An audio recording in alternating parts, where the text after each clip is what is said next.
A leitura do livro Fonte Viva, pelo Espírito de Emmanuel, psicografia de Chico Xavier, lição 79. Sigamos a paz. Busque a paz e siga. 1 Pedro, capítulo 3, versículo 11. Há muita gente que busca a paz, raras pessoas, porém, tentam segui-la. Companheiros existem que desejam a tranquilidade por todos os meios e suspiram por ela, situando-a em diversas posições da vida. Contudo, expulsam-na de si mesmo, tão logo lhes confere o Senhor as dádivas solicitadas. Esse pede a fortuna material, acreditando seja a portadora da paz ambicionada. Todavia, com o aparecimento do dinheiro farto, tortura-se em 1000 problemas, por não saber distribuir, ajudar, administrar e gastar com simplicidade. Outro roga a bênção do casamento, mas quando o céu lá concede, não sabe ser irmão da companheira que o pai lhe confiou, perdendo-se em exasperações de toda sorte. Outro ainda reclama títulos especiais de confiança em expressivas tarefas de utilidade pública, mas, vendo-se honrado com a popularidade e com a expectativa de muitos, repele as bênçãos do trabalho e recua espavorido. Paz não é indolência do corpo, é saúde e alegria do espírito. Se é verdade que toda criatura a busca a seu modo, é imperioso reconhecer, no entanto, que a paz legítima resulta do equilíbrio entre os nossos desejos e os propósitos do Senhor, na posição em que nos encontramos. Recebido o trabalho que a confiança celeste nos permite efetuar, é imprescindível saibamos usar a oportunidade em favor de nossa elevação e aprimoramento. Disse Pedro: busque a paz e siga. Todavia, não existe tranquilidade real sem Cristo em nós, dentro de qualquer situação em que estejamos situados. E a fórmula de integração da nossa alma com Jesus é invariável. Negue cada um a si mesmo, tome a sua cruz e siga-me. Sem essa adaptação do nosso esforço de aprendizes humanos no impulso renovador do Mestre Divino, ao invés de paz, teremos sempre renovada guerra dentro do coração. Queria dar boa noite a todos que estão nos seguindo e convidar para a gente fazer a nossa prece de abertura, que a gente possa elevar o nosso pensamento ao nosso Criador e darmos graça por essa oportunidade, mais uma vez, de estarmos aqui para mais um aprendizado nesta noite. Pedimos a toda a espiritualidade amiga, toda a intuição necessária ao nosso irmão José Hélito, para que ele possa passar de uma forma bem tranquila para nós todas essas informações desta noite e que nós saibamos extrair a essência dessas informações, que a gente possa, através dela, estar colocando em prática no nosso dia a dia e nos tornando assim pessoas melhores. Pedimos também a Ti, Pai, toda a misericórdia a esses nossos irmãos que se encontram acometidos por uma enfermidade neste momento, seja Covid ou seja qualquer outra doença, ou qualquer outros males do corpo e da alma, que cada um deles, Pai, possa receber essas vibrações e todos esses magnetismos emanados aqui durante esta live, e que eles possam também, Pai, receber esse lenitivo necessário, esse medicamento poderoso, para trazer de volta o equilíbrio da saúde do corpo físico e espiritual. Sendo assim, Pai, agradecemos a Ti mais uma vez essa oportunidade, estamos aí propagando a nossa doutrina espírita. Pedimos permissão a Ti para iniciarmos a live da noite de hoje. Graças a Deus que assim seja.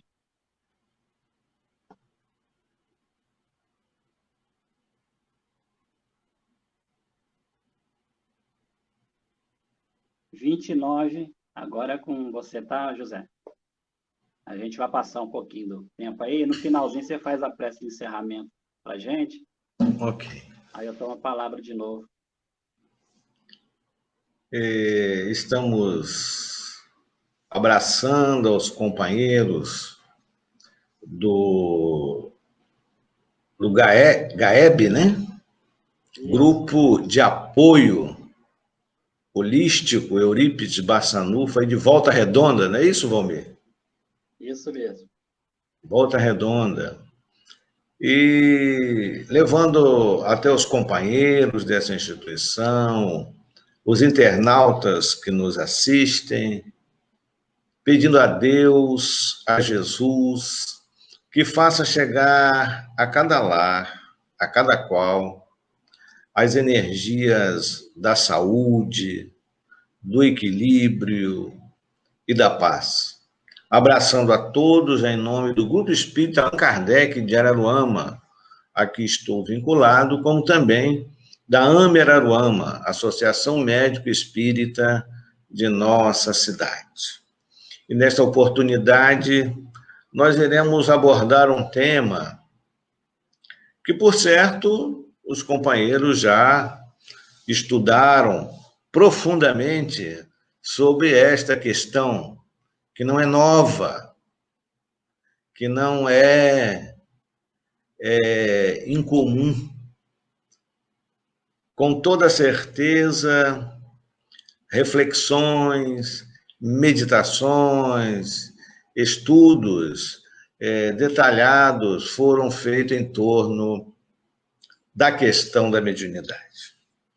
Mas nessa oportunidade nós queremos caminhar por uma estrada um pouco diferente. Nós não vamos trazer aqui apontamentos históricos,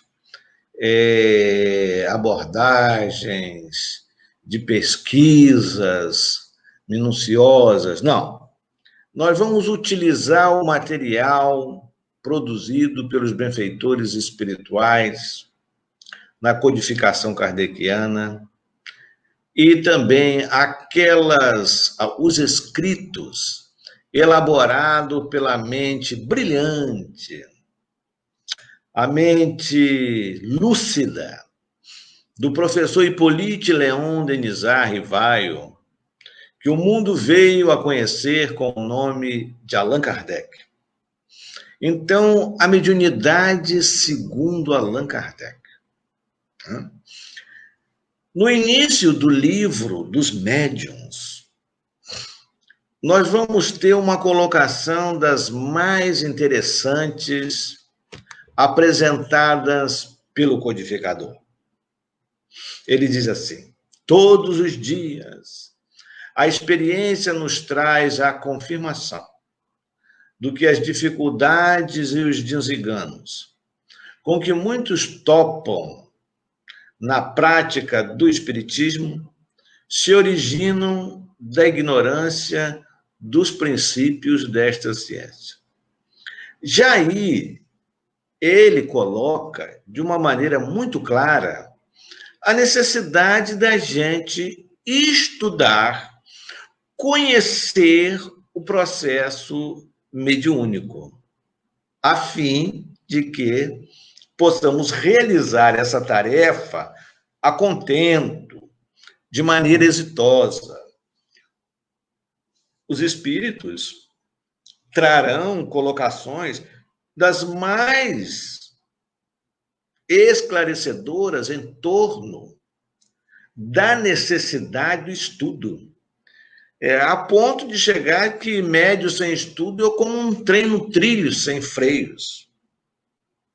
Joana de Ângeles traz uma abordagem porque ela o quê? Ela observa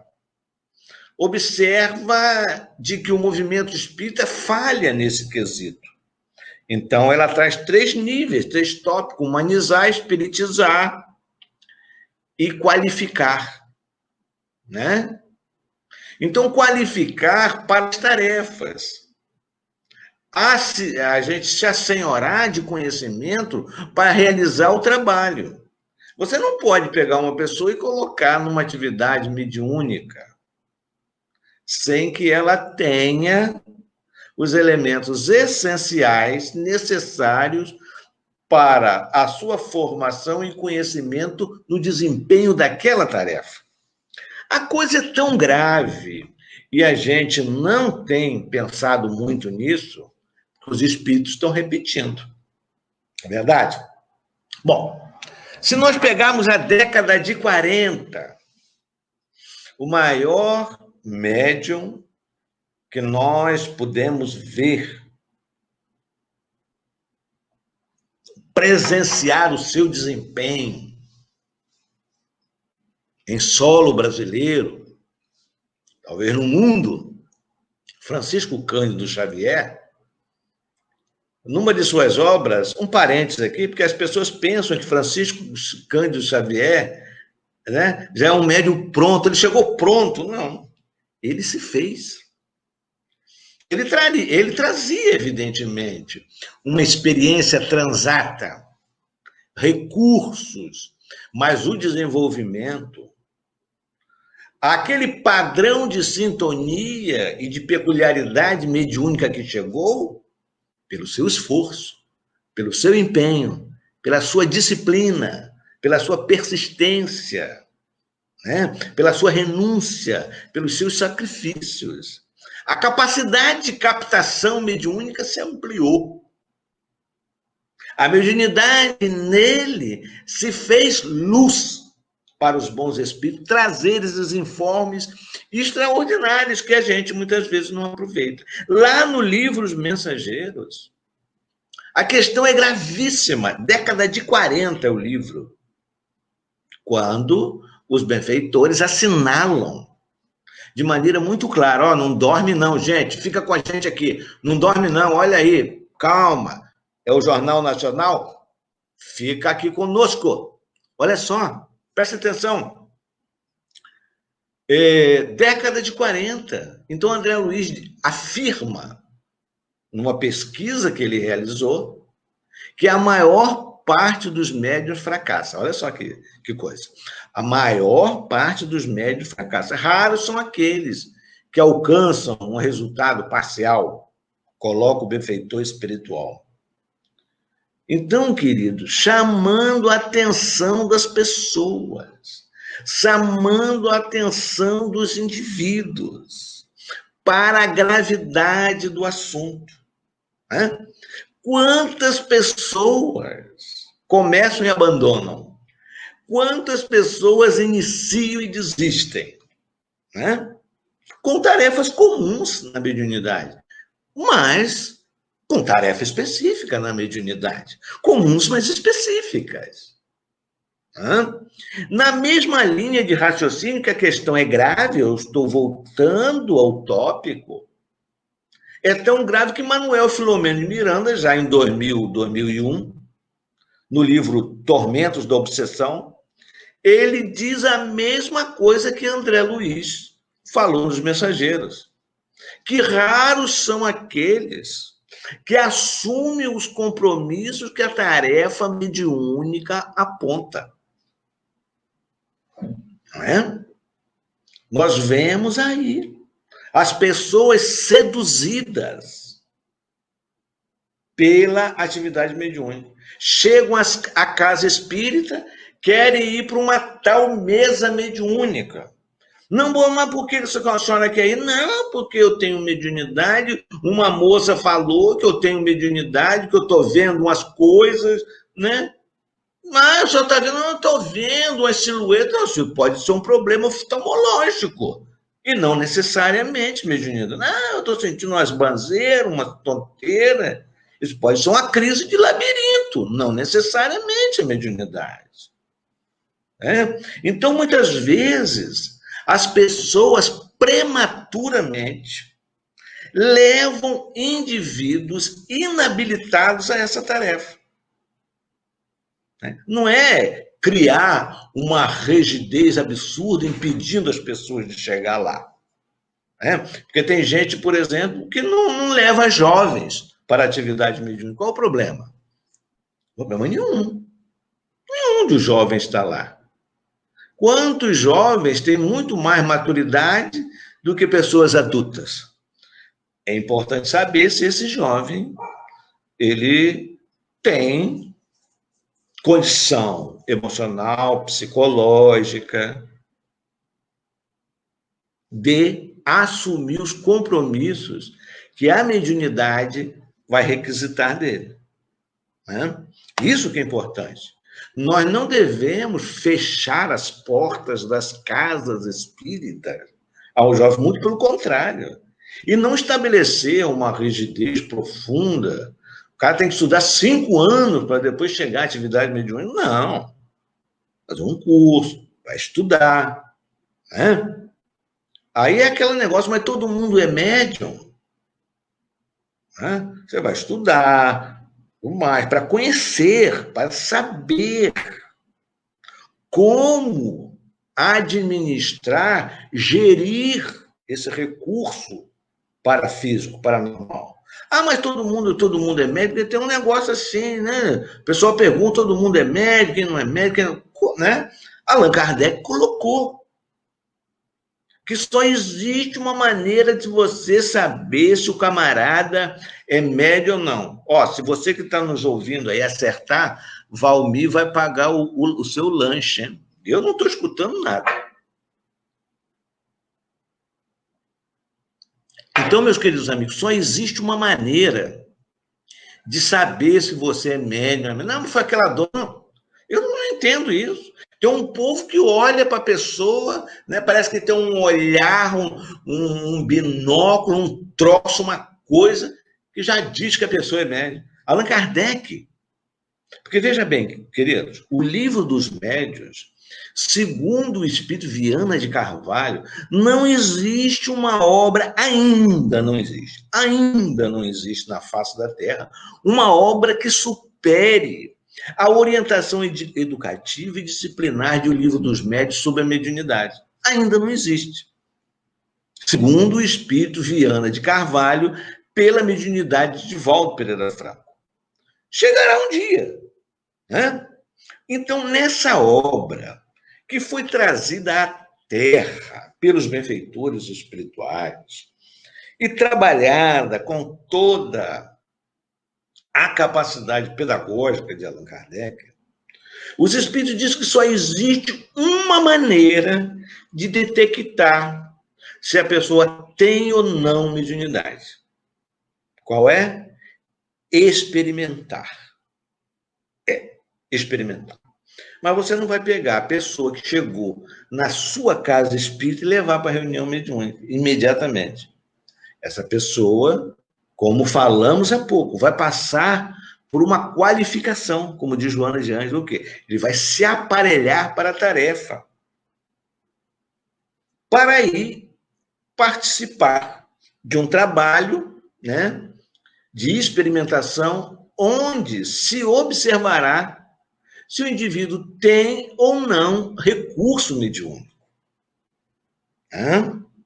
Mas a atividade mediúnica não é só para médium ostensivo. É para trabalhador do passe, é para o doutrinador, as pessoas de sustentação. Então, quer dizer, existem outros indivíduos que atuam no processo mediúnico. Então, os benfeitores colocam que médio é todo aquele que, num grau qualquer, sente a influência dos espíritos. Por este fato, ele é médio. No entanto, os espíritos dizem assim, no entanto, só consideramos médio em que essas faculdades se apresentam de maneira ostensiva, punjante, né, forte. Né? Então ele está, mas todo mundo é médio. Sim, todo mundo é médio porque quem não tem uma inspiração, quem não tem uma intuição, então genericamente todo mundo é médio. Mas nessa colocação dos benfeitores espirituais, é uma manifestação ostensiva, punjante, forte, bem caracterizada, nem todos são médios nesta especificidade. Entendeu? Então, queridos, a mediunidade, ela requer do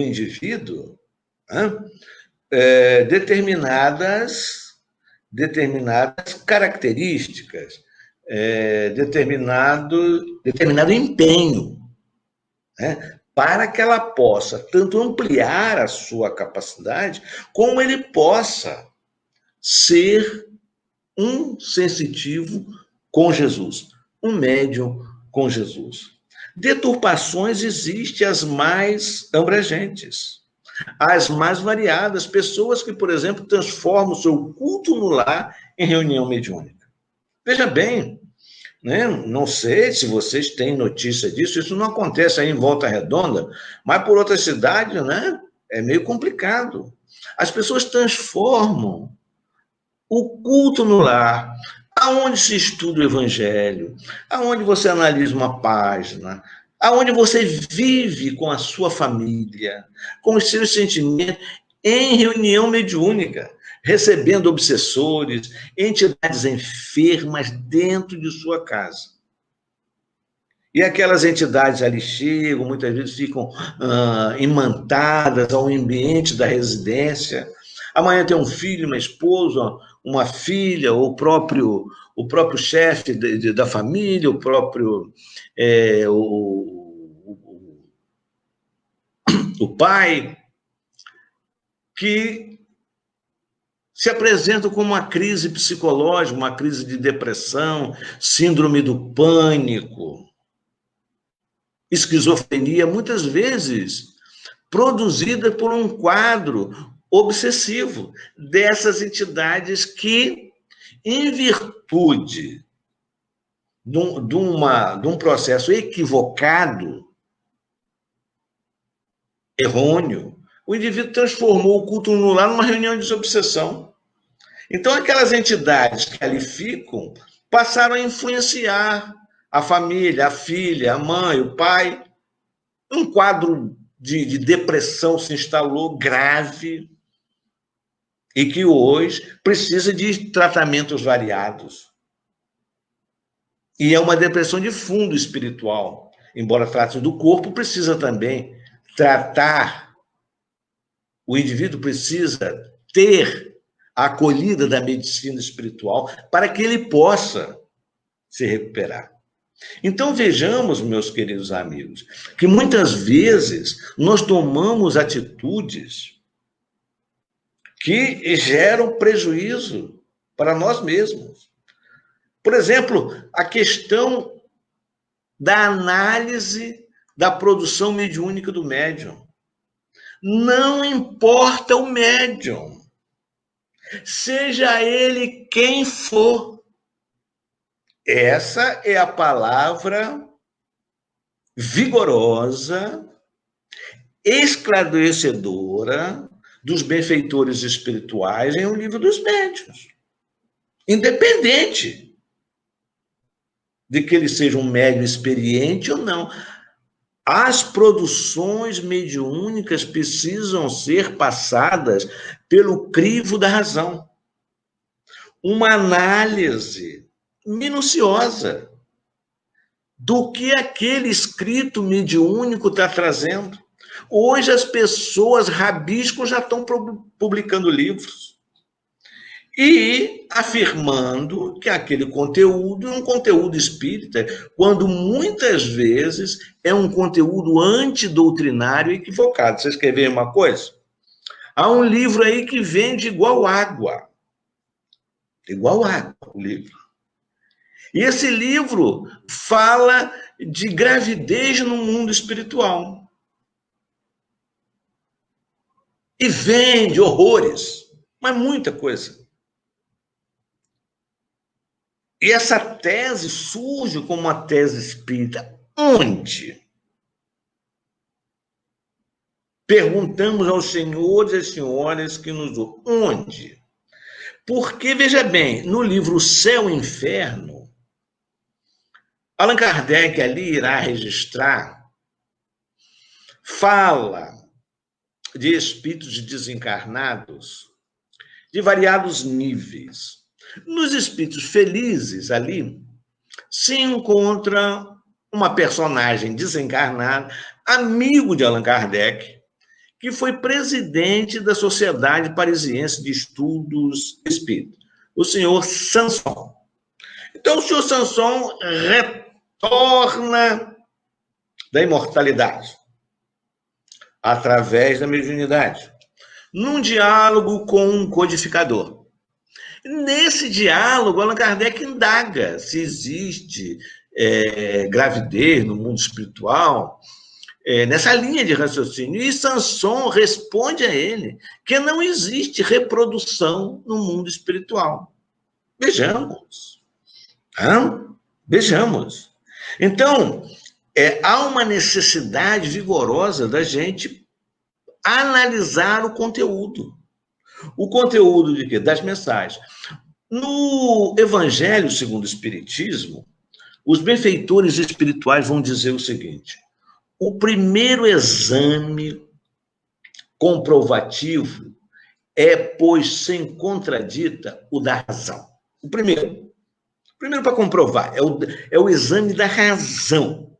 Quando você pega um escrito mediúnico, ao qual cumpre se submeta, sem exceção, tudo que vem dos espíritos. Mas tudo que vem dos espíritos. Não, mas esse médium escreveu coisas boas. Bom, escreveu coisas boas, pode ser num determinado momento.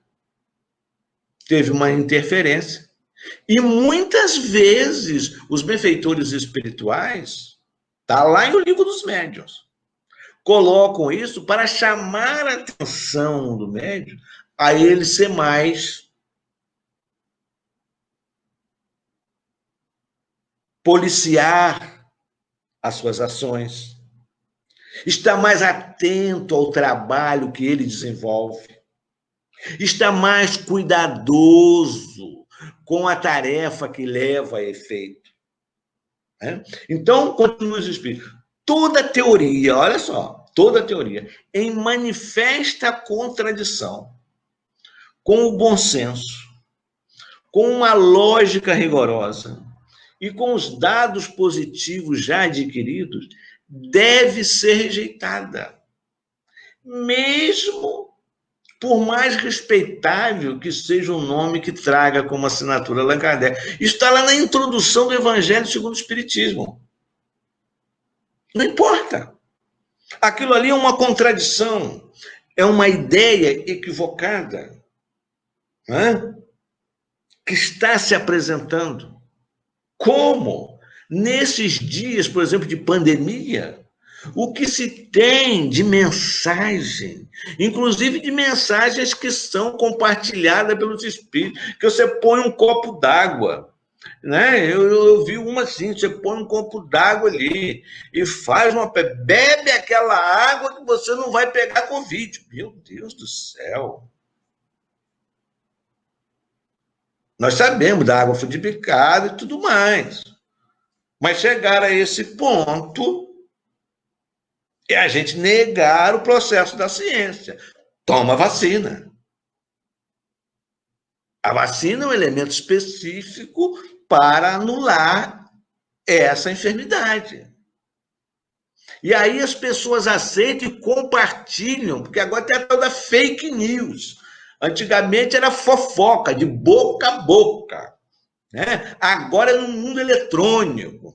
A fofoca eletrônica, a mentira, que se adentra tecnologicamente mundo afora, cidade afora, lares afora, e que traz um prejuízo incalculável. E quem o faz se responsabiliza, óbvio.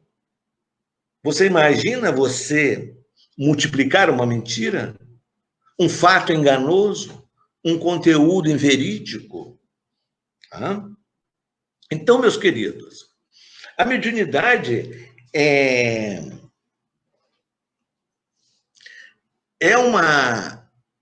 um recurso extraordinário. Você imagina, por exemplo, o benefício de uma reunião de desobsessão nesses dias, nos dias de todos os tempos? Por exemplo, os quadros psiquiátricos que os médicos enfrentam em seus consultórios. Muitos deles, eu chego a dizer a grande maioria, tem um conduto obsessivo, na depressão, na síndrome do pânico, na esquizofrenia, nas ideias fixas, no toque, transtorno obsessivo compulsivo. Que o médico sozinho, querido, quando isso está vinculado ao processo de influenciação negativa, o médico sozinho, ele não vai conseguir demover. Precisa desse outro hemisfério, do hemisfério espiritual, da medicina espiritual, que as nossas casas espíritas possuem tarefas as mais saudáveis e enobrecedoras. As reuniões de desobsessão eliminam a pouco e pouco essa influenciação que atua nas estruturas das células nervosas, alterando as sinapses, alterando os neurotransmissores, aumentando, diminuindo, criando uma desorganização metabólica que faculta o indivíduo a alteração do seu comportamento e aí o estabelecimento desta parasitose espiritual acoplada deste processo psicológico. As reuniões de desobsessão têm a terapêutica formidável, extraordinária, de eliminar esses processos. E aí, facultar ao médico, né, sem ele o saber, condições de um medicamento atingir a sua funcionalidade natural. Então, por isso, as casas espíritas estão preparadas para um trabalho definido com aparelhagem, que não é a nossa casa, o nosso lar. Quando nós falamos que as pessoas transformam o culto no lar em reunião de desobsessão, um procedimento contraproducente devido aos prejuízos que ele gera. Então, a necessidade da gente compreender esse processo. Ó, meu amigo aí, Luiz Cláudio, compreender esse processo para sermos úteis. Então, a necessidade, o médium que não estuda é um trem no trilho sem freio. Então, se você participa de uma reunião mediúnica, você, no outro dia, diz a André Luiz, aonde André Luiz fala isso? Ele fala no livro Desobsessão. Ele diz no livro Desobsessão, se você participa de uma reunião mediúnica, no outro dia da semana, você deve estar reunido num grupo de estudo, aquela equipe de tarefa mediúnica, estudando a mediunidade, nas suas facetas variadas, a fim de que você mais se aparelhe, tenha formação, conheça o que está realizando mediunicamente. Não é no mesmo dia, não é antes da reunião, porque antes da reunião o debate pode alterar o seu emocional, o seu psíquico, né? E nem depois. É num outro dia da semana. Isso é importantíssimo que a gente instale nas casas espíritas para os nossos grupos de atividade mediúnica também. No outro dia, uma vez por semana, se possível, ou de 15 em 15 dias, nos reunimos para estudar a mediunidade. Na nossa casa, além de estudar semanalmente a mediunidade, a gente, uma vez por mês, faz um trabalho de autoconhecimento. No estudo das obras de André Luiz, as obras de Joana de Anjos, e das obras da psicologia idôneas, a fim de que a gente se avalie um para com o outro. Como que eu estou em relação ao Valmir? Como que eu estou em relação ao João? Há alguma dificuldade de relacionamento? Esse procedimento tem levado a reunião, está numa estabilidade há muitos anos. Porque se surge alguma coisa, ali é extinguida, ali é resolvida. Né? Então, essa questão da mediunidade é muito importante. Um trabalho coeso, estruturado. Muito bem. Vamos.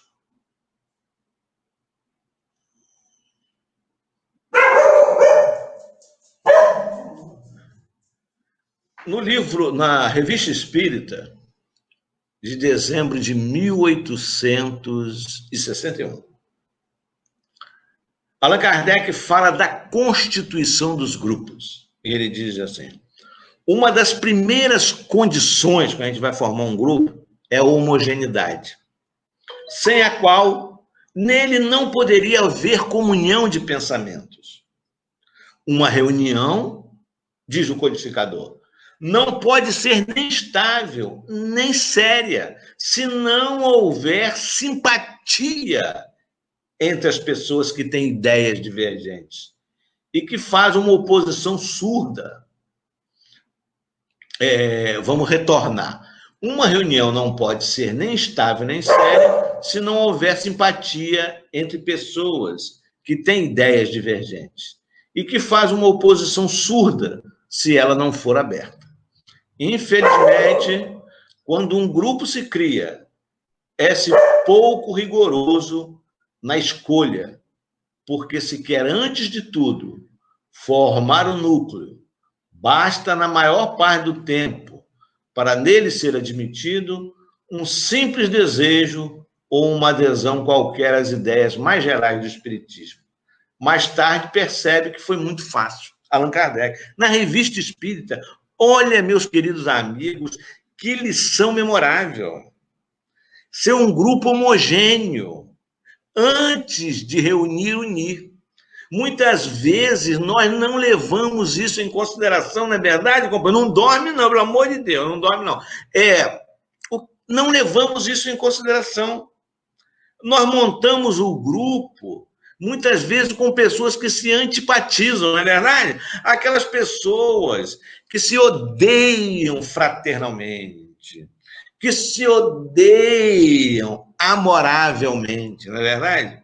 Imagine uma reunião mediúnica onde nós encontramos pessoas que tenham dificuldade de relacionamento, se antipatizam, né? Você cria um clima uma psicosfera favorável à intervenção dos espíritos obsessores. Então, nós temos que observar, não, é o meu amigo, é o seu amigo, mas não é um indivíduo que ainda não tem as condições mínimas para a tarefa mediúnica. Não é você, eu já disse, não é você deixar a pessoa 5 anos estudando, não é isso. Um estudo de 1 ano, né? E preparando o indivíduo para essa tarefa. Né? Mas não é porque é amigo. A pessoa tem que ter, a pessoa tem que ter o mínimo de conhecimento do que vai fazer. Você não pega um professor de geografia para ir para a sala de aula para ele explicar matemática. Ele não tem habilidade naquilo. Ele não tem competência para fazer aquilo. Então, você precisa qualificar a pessoa. Por isso, esses desastres que estão aí. É verdade? E, sobretudo, a avaliação das produções mediúnicas precisa acontecer. O médium, o bom médium, coloca Allan Kardec, é aquele que solicita a avaliação das suas produções mediúnicas. Né? Ele solicita, ele pede, porque ele quer melhorar o seu desempenho na tarefa. A produção não é para ser simplesmente apreciada. Para que chegue ao raciocínio das pessoas, deve ter uma substancialidade. O critério kardeciano era esse. Não é do indivíduo só psicografar. Allan Kardec coloca isso na Revista Espírita. De 3.000 mensagens que ele recebeu de um teor positivo, 300 era de uma substancialidade enobrecedora. Mas só tinha 100 para a publicidade e de um mérito incontestável. Olha só a análise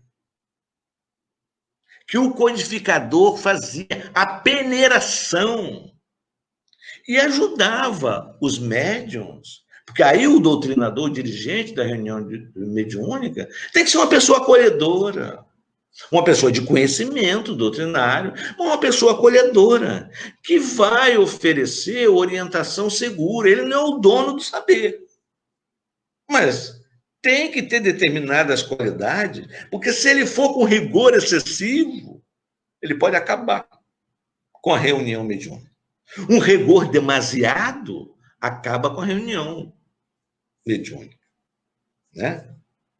Ele elimina aquelas florações extraordinárias que iriam vigorar.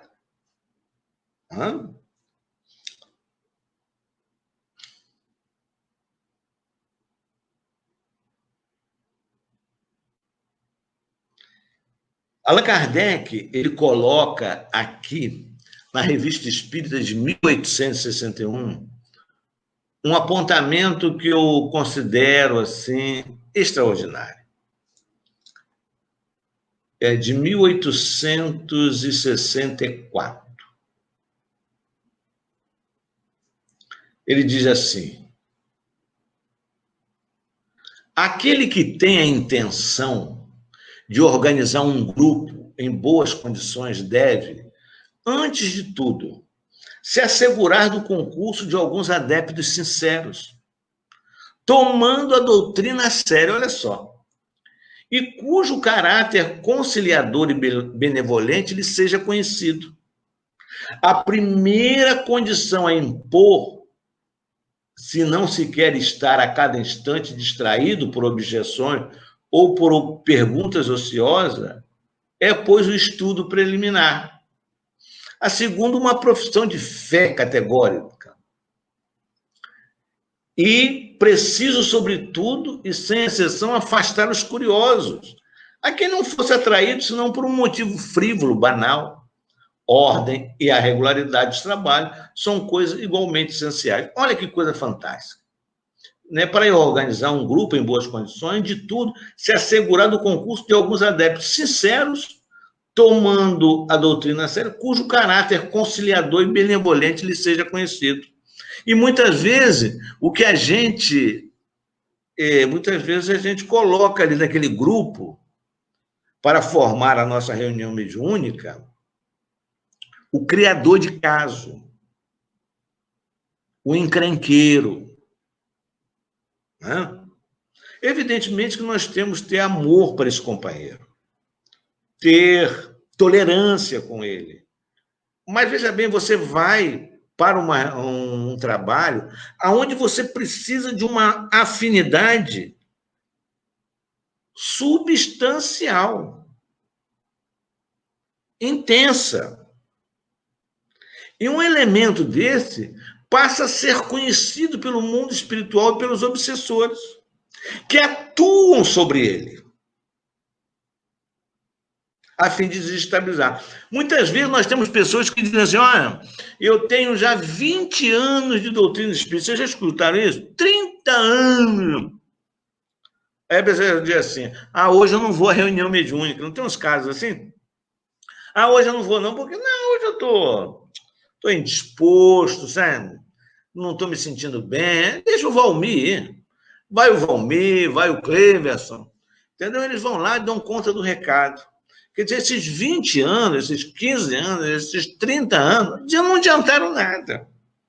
Porque aquele mal-estar que a pessoa está sentindo é a vinculação dos espíritos que serão atendidos na reunião mediúnica. Olha só, e isso se encontra em profusão a nível de lições a nível de fatos para a nossa celebração, o nosso pensar, o nosso aprender, nas obras de médiuns como Ivone Pereira, Francisco Cândido Xavier, Manuel Filomeno de Miranda pelo Divaldo Franco, aos montões. Então, quer dizer, esses anos, a nível de estudo, não trouxe uma sedimentação funcional do estudo espírita, que foca também essa questão. Então, aquela pessoa com seus 30 anos vai causar um prejuízo enorme à reunião. Por quê? Porque ela não foi. Aí ela não foi, o mundo espiritual tem que reprogramar o trabalho. É para atender a 8 espíritos enfermos naquela noite. Não vai poder. Vai ter que atender a 6, a 5. Porque a companheira não foi porque estava se sentindo indisposta. E era já o envolvimento fluídico da entidade que seria atendida na reunião. Vocês estão vendo como é que a questão é interessante? É muito. A mediunidade, gente, ela não basta por si só, não. Tem pessoas que não, a mediunidade não basta por si só. Ah, mas Chico Xavier, nada. Não bastava para ele também. Ele teve que compreender, estudar, exercitar, manter a sua disciplina. Né? Haja visto orientações de Emmanuel. Ele estudava, ele cerebrava, ele pensava. Médium, por exemplo, que só vai à casa espírita para reunião mediúnica. Mas que coisa é? Lá vem um cara com um livrinho debaixo do braço, só vai para a reunião mediúnica. Ele não faz mais nada. Não, eu nasci com essa missão, olha só. Então, falta aí o quê? Orientá-lo. A casa orientá-lo. Né? Para quê? Ah, mas se ele ficar zangado, problema dele. Problema dele. Né? Ter uma atividade no serviço assistencial espírita também. Está na reunião mediúnica, está no estudo, está no serviço assistencial espírita. Necessidade imperiosa. Francisco Cândido Xavier, quando terminava suas tarefas de atendimento mediúnico, Emmanuel o convidava para ir nos bairros pobres de Uberaba, para atender as criaturas sofridas. Isso ele fez durante muitos anos. E para que ele funcionasse como médium de André Luiz, o espírito irmão Jacó falou, diz na sua obra Voltei, que ele levou 700 dias calibrando seu psiquismo ao psiquismo de André Luiz para facilitar essa sintonia com o objetivo de trazer essas pérolas, essas coisas extraordinárias que são as obras, estudo, romance, estudo, de André Luiz. 700 dias, mais de 2 anos. Vejamos que a coisa não é simples. E muitas vezes a gente trata ela com simplicidade ou com banalidade. Todo mundo quer o glamour, aquilo que é bonito, romântico.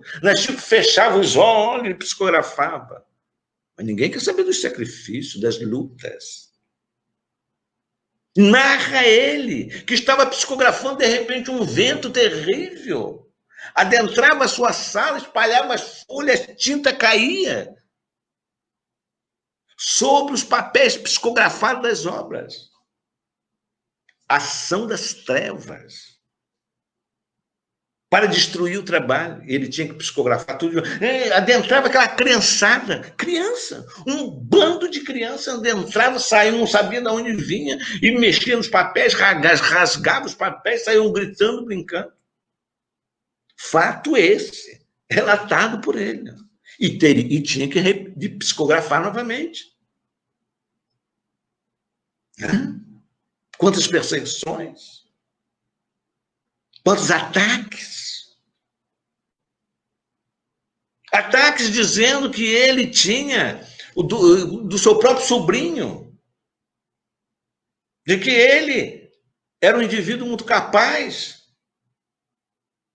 e psicografou aqueles versos extraordinários de Parnaso de Além-Túmulo, versos de poetas, escritores nacionais e portugueses. Então, foi uma criatura que, com seu empenho, com seu esforço, suplantou as dificuldades. Mais de 450 obras doadas para instituições de caridade, para divulgação espírita, não recebeu um tostão. Quando vemos médiuns montando patrimônio enorme com a venda de obras psicografadas.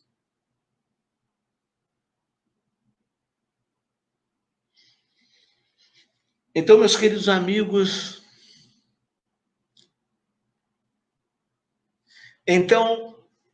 aqui no capítulo 29 das reuniões das sociedades espíritas no Livro dos Médiuns, Allan Kardec coloca assim: uma reunião é um ser coletivo, cujas qualidades e propriedades são a resultante de seus membros, de forma comum. Olha só, né? É um ser coletivo. Aquelas qualidades e as propriedades da sua reunião, que você participa, é resultado de vocês. É resultado daquele grupo. Ela pode ser 60%, 70%, 80%, 90%, mas da qualidade de vocês. Do grupo, dos indivíduos. Quanto mais consciente da tarefa, mais a produção poderá alcançar objetivos do bem inimagináveis. Inimagináveis. Hoje, por exemplo, se tem, o espírito Manuel Filomeno de Miranda fala, um processo obsessivo terrível, que chama de aparelhos parasitários, onde as entidades nefastas, truculentas e cruéis, instalam nas cabeças das pessoas artefatos, na mente das pessoas, artefatos eletrônicos. E que, através de controle remoto, isso parece Spielberg, mas não é não. Isso não é Spielberg, parece. Né? Ficção científica. Através de controle remoto. Interferindo nas sinapses, na estrutura neuronal das criaturas e levando a quadros agudos de depressão, de toque, transtorno obsessivo compulsivo. Lançando ali as ideias das criaturas se suicidarem. Olha só a perversidade. E só um grupo estruturado, mediúnico estruturado, poderá dar suporte para que os benfeitores espirituais realizem essas cirurgias para a retirada desses artefatos. E, evidentemente, que o obsediado colaborar com a sua renovação de sentimentos e de atitude, evidentemente. Só há obsessão porque existe imperfeição na criatura. Orgulho, vaidade, egoísmo. Esses sentimentos que passam a vigorar na personalidade da criatura humana.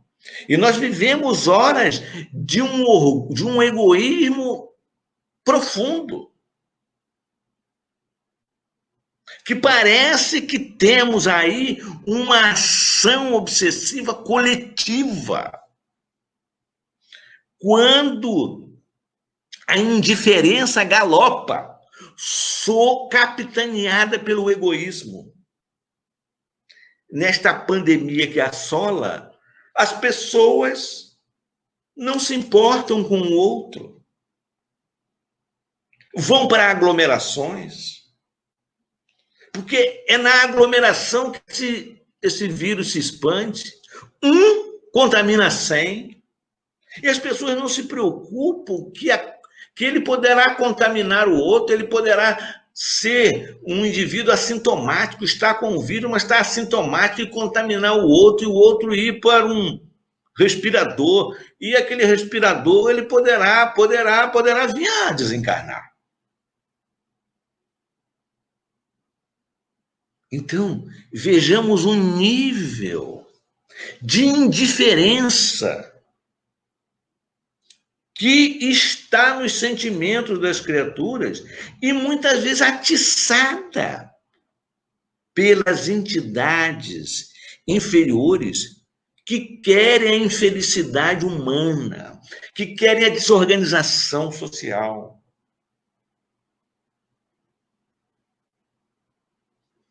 Processo de obsessão coletiva.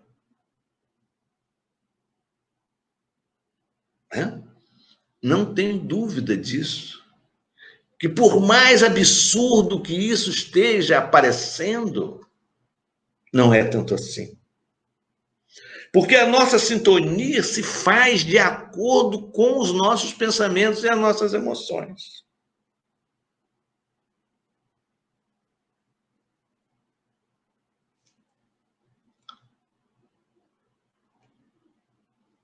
Os espíritos colocam que toda reunião espírita ela deve tender para a maior homogeneidade possível. Está entendido que falamos das que se deseja chegar a resultados sérios e verdadeiramente úteis. Os espíritos eles colocam a coisa como deve ser. Você o quê? Qual é? Você é o dirigente. E está no objetivo de fazer uma coisa que beneficia a coletividade, é preciso que aquela estrutura ela seja organizada de maneira nos moldes das orientações dos benfeitores espirituais, para que ela possa ter esses resultados sérios e verdadeiramente úteis. Quanto benefício tem uma reunião de desobsessão, por exemplo, aí em Volta Redonda, na casa espírita que vocês atuam, desfazendo dramas, desfazendo ações perniciosas das trevas, que a sociedade não toma conhecimento.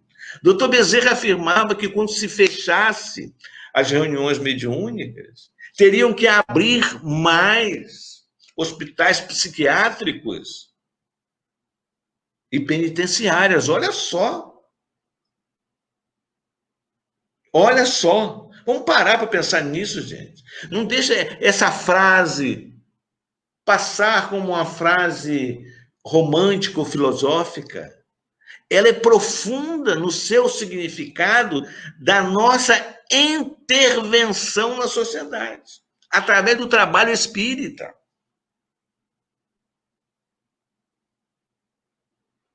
Então, meus queridos amigos, nós estamos chegando aí na nossa hora, né? Eu só quero terminar trazendo para vocês uma nota que vocês prestem atenção do que diz Allan Kardec na Revista Espírita de agosto de 1867. Isso é muito grave. Ele diz assim: vereis formarem-se reuniões espíritas, cujo objetivo confessado será a defesa da doutrina, e cujo objetivo secreto será a sua destruição. Olha que coisa. Supostos médiuns que terão comunicações encomendadas, adequadas ao fim que se propõe, publicações que, sob o manto do espiritismo, esforçar-se-ão para o demolir. doutrinas que lhe tomarão algumas ideias, mas com o pensamento de o suplantar. Eis a luta verdadeira, luta que ele terá de sustentar e que será prosseguida encarniçadamente, mas da qual sairá vitorioso e mais forte. Revista Espírita, agosto de 1867. Olha só. Então, o que diz aqui? Se vê formar reuniões espíritas, cujo objetivo, no primeiro instante, é a defesa da doutrina, é o bem. Mas ali existe interferência de verdadeiros engenheiros do mal nas trevas, espíritos, os falsos profetas fora do corpo. Tem no corpo e fora do corpo, que utilizam aquele ambiente para semear ideias estranhas. Jesus teve um corpo fluídico, ele não teve um corpo de carne. Aí o pessoal começa a discutir, aquela divisão. Né? O indivíduo não busca a orientação sine qua non do caráter da revelação espírita. Concordância e generalidade, universalidade dos ensinos. Se aquilo for um fato verdadeiro, os espíritos vão falar daquele assunto por vários médios em vários locais do mundo. Está lá. Esse é o critério infalível que essas ideias, sendo trazidas por diversos espíritos, se tornam em verdade prática por espíritos superiores, por médios idôneos. Então, não temamos, não fiquemos... Nós podemos analisar todo o conteúdo que vem à tona, obviamente que podemos analisar, mas não entremos em querelas. Se a pessoa busca o debate respeitoso,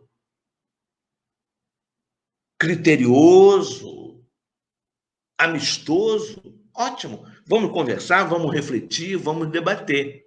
Debater educadamente. Mas não fazermos do nosso verbo um verbo áspero, azedo, para impor ideias. Porque o critério dos benfeitores espirituais já está aí. Uma ideia que se transforma em verdade prática, ela terá concordância e generalidade, universalidade dos ensinos, e será apresentada pelos espíritos superiores através de vários médios idôneos. Então, minha gente, a gente poderia ficar conversando aqui hoje sobre muitas coisas, né? Mediunidade é um assunto vasto. E então a gente encerra por aqui, fazendo a prece agora, que o Valmir me pediu, né? E eu vou fazer a prece, ok, Valmir? Ok, à vontade. Senhor e Mestre Jesus, querido amigo, estamos agradecendo por esses instantes de reflexão, de pensamento, de meditação em torno de tuas ideias. Em torno das ideias da doutrina espírita que revive o teu ideal, o teu evangelho. Ampara, Senhor, os internautas que conosco ficaram até esta hora. Também, Senhor, estudando. Também, Senhor, pensando e repensando sobre essas ideias. Ampare aqueles, Senhor, que se encontram aflitos, agoniados, desesperados, aqueles que estão passando por dificuldade em seus lares. Que o bálsamo suavizante lá chegue, amenizando suas dores. Ampare os hospitais, Senhor, superlotados, sobretudo com pacientes da Covid-19. Ampare essas criaturas, que tu possas fazer chegar até eles os recursos medicamentosos do mundo espiritual, equacionando essa problemática, dando, Senhor, um conduzimento satisfatório. Que possamos, amigo, nos recolher daqui a pouco ao nosso leito e continuar nos trabalhos do bem que tu vieste a nos convidar. Que a tua paz e o teu amor nos envolvam e nos guarde, hoje e sempre. Que assim seja.